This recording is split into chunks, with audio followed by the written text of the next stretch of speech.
Okay, so welcome to the Mindfulness Broadcast, everyone. Really glad to have you here. My name is Theo.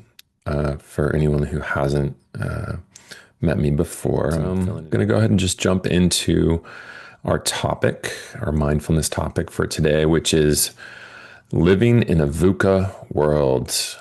Oh, yes, another acronym. Everybody loves the acronyms, right? So, let me share my screen and we can investigate what VUCA is and why our mindfulness is such a powerful tool to help us to deal with VUCA. So, VUCA was something that was actually termed by the Army War College, of all places, in the 90s. And what they realized was that the world was changing pretty rapidly and that it was comprised of these four characteristics: volatility, uncertainty, complexity, and ambiguity. So I'm going to go ahead and assume that we all have some experience with all of those characteristics. And I would also assume that you all have noticed that the pace of change seems to be accelerating. And that actually is borne out by a lot of the data. So if you look at the adoption of new technologies and the span of time in which it takes for those technologies to be adopted by, some significant portion of a population, those timeframes are accelerating rapidly. So if you were to look at, say, moving from horse and buggy to car, you'd be talking about a matter of decades. Whereas if you talk about moving from not having ChatGPT as a part of your world to having ChatGPT as a part of your world, you're talking a matter of weeks or months. So there's a lot that we're dealing with. The water that we swim in is full of volatility, uncertainty, complexity, and ambiguity. And this causes a lot of problems for us. It saps our motivation and engagement. It destabilizes us, makes us more anxious because we're hardwired to be really suspicious of change, and we often experience it as a threat. So this tends to jeopardize projects and initiatives in our teams, impairs planning, critical thinking, stifles risk-taking and innovation, and it starts to overwhelm both us and our teams. So we really more and more need strategies to cope with all of this VUCA that we're experiencing as we navigate both professional and personal worlds, right? Because this is a holistic shift in the pace of change that we're experiencing. It doesn't just apply to one area of our lives. It actually tends to apply to all areas of our lives.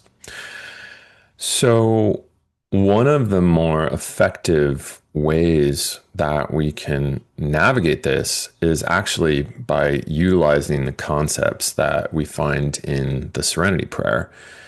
So a lot of people have plucked the Serenity Prayer from a religious context and just used it as a form of applied wisdom, which I find to be really helpful. So I wanted to utilize that and break it down a little bit. And then once we do that, we can see how our mindfulness can apply to these basic principles. So the first thing we need to do is we need to accept the things that we cannot change, right? And when we start to look at what is actually in our locus of control, it turns out that there's not a whole lot that we control. So we need to be able to move towards acceptance of the things that we don't control. And we'll talk a little bit about one of the most powerful tools that I've found in order to do this in just a second. The second thing we need to do is we need to find the courage to change the things that we can, right? So when we recognize that there is something that we can do about a certain situation or circumstance, even if that has to do with learning how to be with the discomfort that it causes in us, we need to find the courage to move through that. And the practice that I'll introduce in a second will help us with that as well.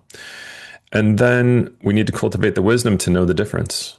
We need to really find ways And these are skills. I just want to remind everyone that this doesn't need to be esoteric.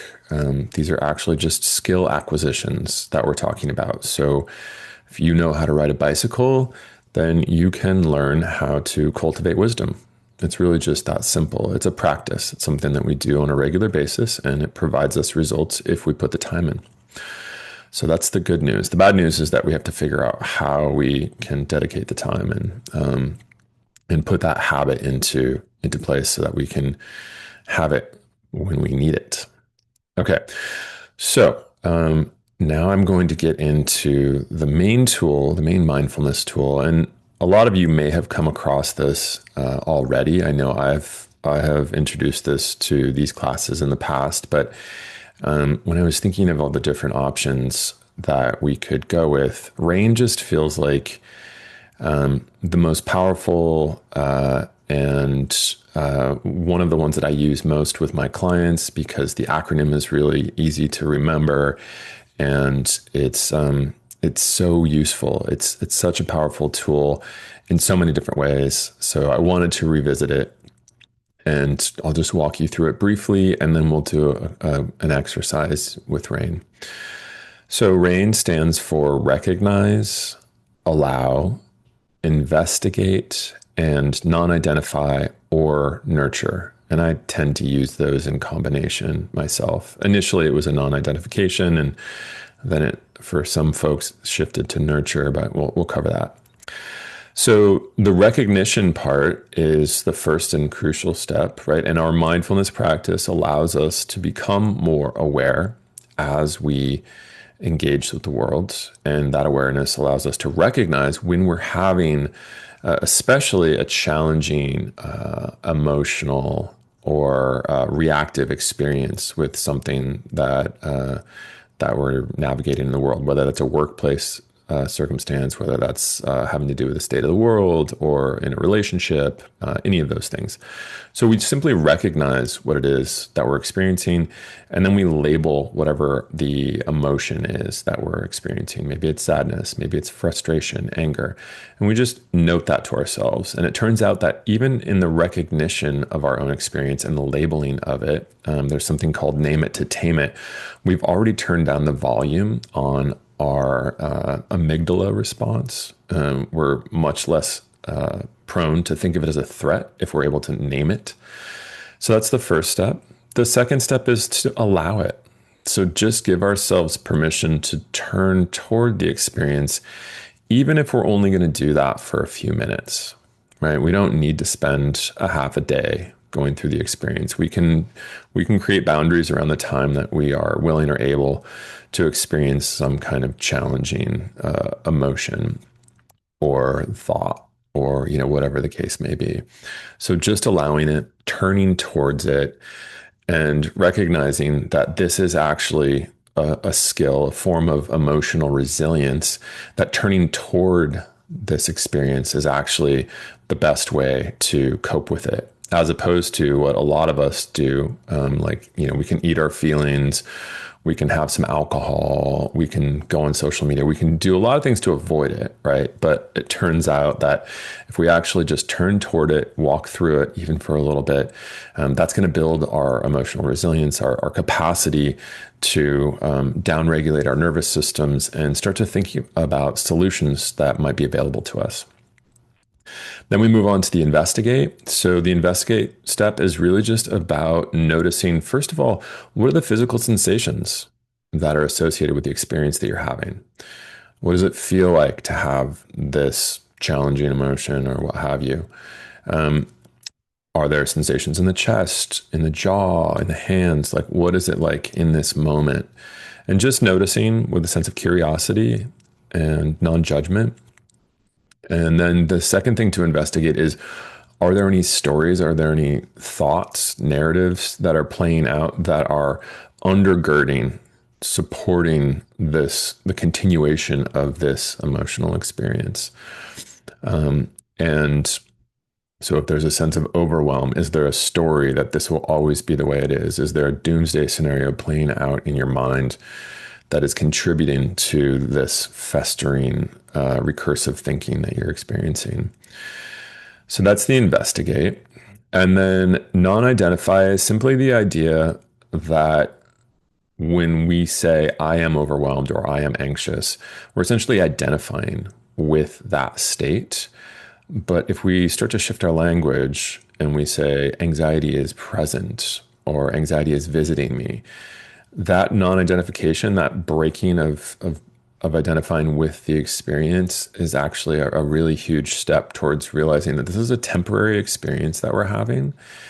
And in acknowledging that it's temporary, we get a little bit more space, a little less of the overwhelm, a little less of the fight, flight, freeze that tends to come online.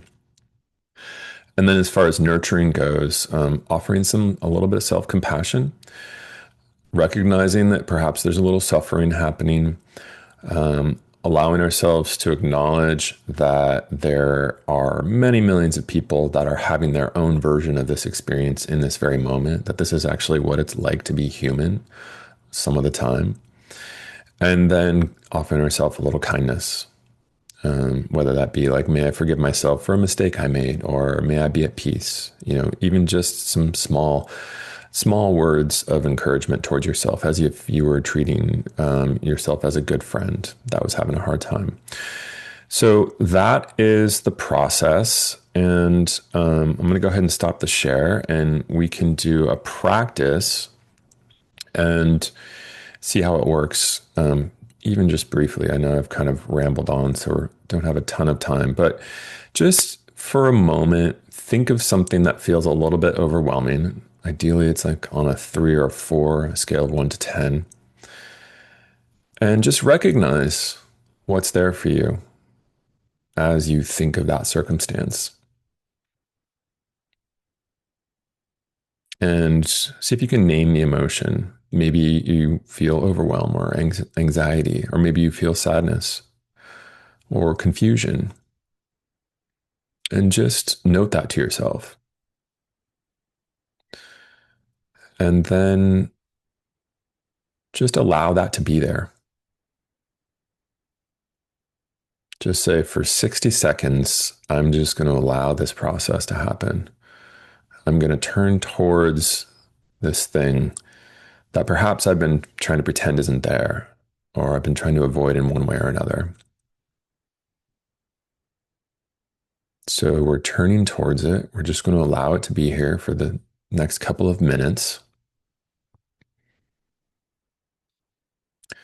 And then investigate. What does it feel like as you turn toward the experience? What happens in your body? What physical changes show up? And then is there some narrative that's going on for you? Is there some vague fear or some kind of doomsday scenario? Something that your mind has created that maybe isn't true, but somehow is just hiding in the shadows. So just try to be curious and also realize that this is just the nature of the mind. This is what the mind does. It's trying to protect you, but it's also creating illusions most of the time. So just noticing that that might be there. And then lastly, the non-identification and nurture piece. So with that initial recognition of the emotion that you were experiencing, try and reframe that by saying anxiety is present in this moment, or confusion is visiting me. And know that while it is visiting, it'll also leave, right? There will be a time in the not so distant future where you'll be free of it. And then it may visit again. And that's okay. So that's the non identification. And then we'll move to the nurturing. So just notice that perhaps it feels like suffering to you right now. It's hard. this thing is hard and I'm having a hard time with this circumstance. And then move to the second step of self-compassion, where we acknowledge that this is just what it's like to be human sometimes, and that we're not alone in our suffering. And we can probably think of at least a few people who are suffering in even more significant ways than we are right now. And in some ways, it's what bonds us. Just this shared humanity, that sometimes life is hard. And then offering ourselves some kindness. You might set an intention to just be kind to yourself today. Give yourself a break. May I be kind to myself in this moment and in this day. Or may I find peace. May I find self-forgiveness. Acknowledge to yourself that you're doing the best you can. That's going to be good enough.